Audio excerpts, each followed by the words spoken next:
Hi there. Let's learn a very cool slider for Webflow, which relies on CMS for dynamic content.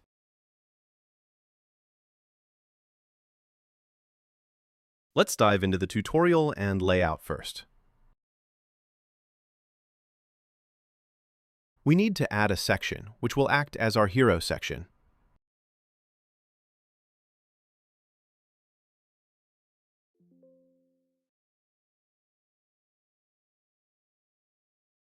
We set its height to 100 VH and width to 100%.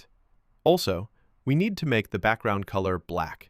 Then, set the display mode to flex and add a heading to that section. Now, let's work on the heading within the hero section.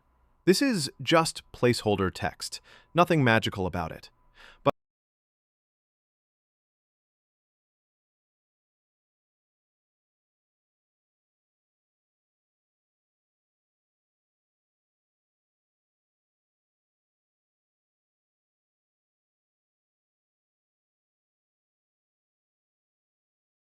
But let's talk about the size.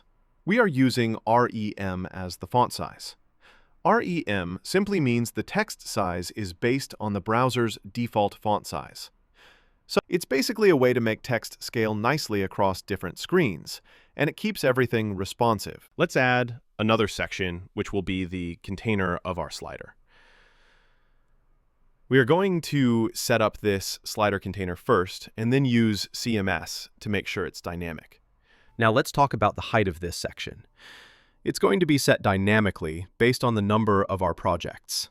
The more projects we have, the longer this section will become, so all projects are always visible. For now, we'll set its height to 100 VH. Also, we need to enable overflow, because the container holding the projects will be sticky. To make anything sticky on your website, the parent element must have its position set to relative. Otherwise, the sticky element has nothing to stick to.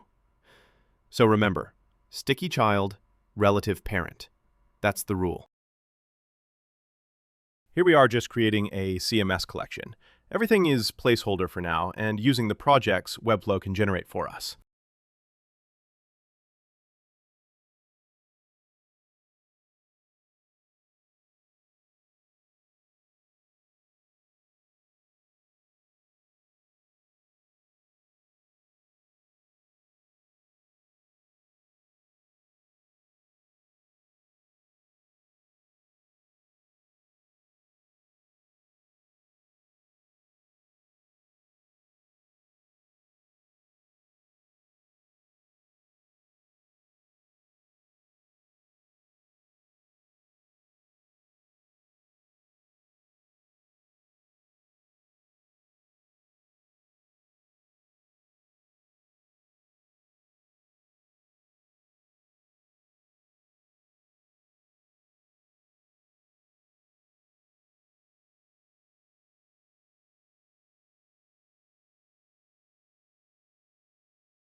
Let's add a CMS collection which brings the dynamic content to our website.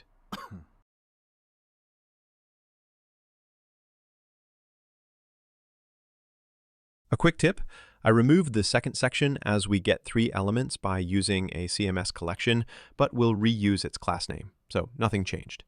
The main element of the CMS collection is still the section slider as we previously had. Collection list is the one holds the slides and also will be sticky. Then we will set its height to 100 VH and make sure the overflow is set to hidden.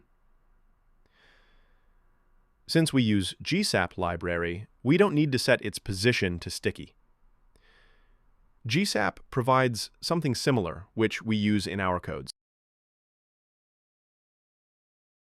This element will be each slide of our slider. Give it a proper name.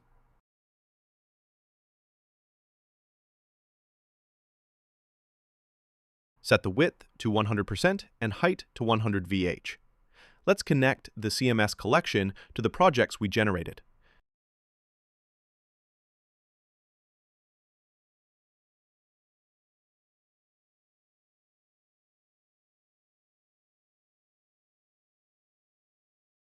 Then, let's set the position of each slide to absolute to have them stacked, or they be on top of each other.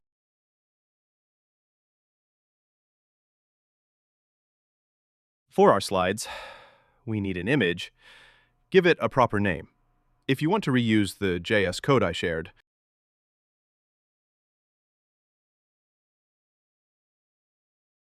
then set its height and width to 100%.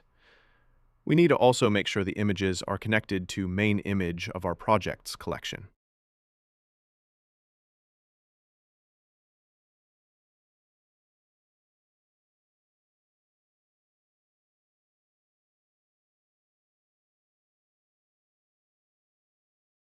Now it's time to add the project description and have it as an overlay. Since it will be an overlay, we need to set its position to be absolute.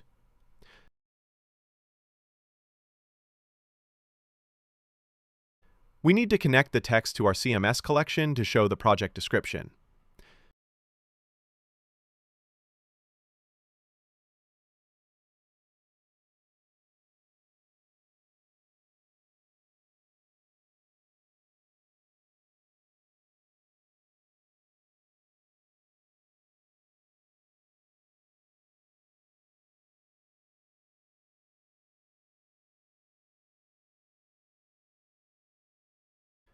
Then let's adjust the font size and line height, which works for a paragraph.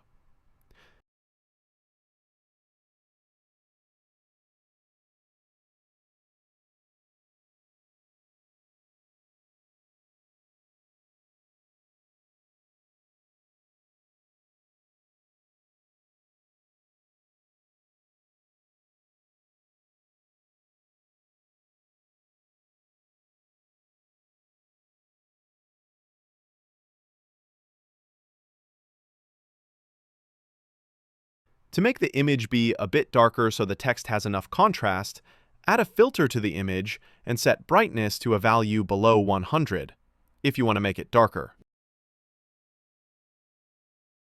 My code is adjusted based on the class names I have used.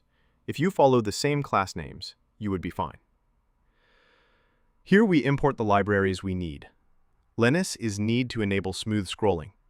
GSAP is needed for animations we have. ScrollTrigger, which is a part of the GSAP, is needed to play animations when we reach a specific position as we scroll. Finally, we import split type library for text animations. Here we register the ScrollTrigger within the GSAP library. It's a must. Then we set up our smooth scroll library. Slider item is each slide we have. Slider section is the parent element when we add a CMS collection.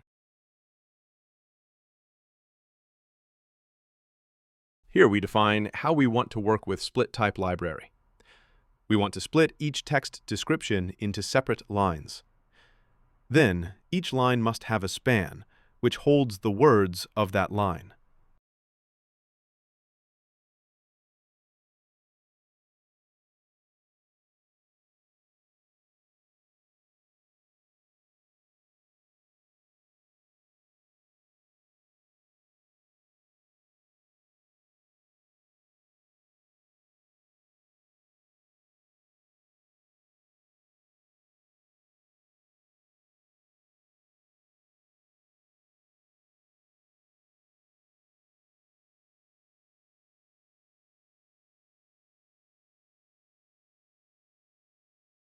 Here we create a scroll trigger. Trigger is the section of the slider or outer element of the CMS collection. The first animation relies on this trigger. Starts when the top of the section reaches the top of the viewport, and last animation ends when the bottom of the section reaches the bottom of the viewport. Pin tells the scroll trigger which element must be sticky, the container of all projects, or second element when you use a CMS collection. Rest is for animating the texts and images of sliders based on the scroll progress.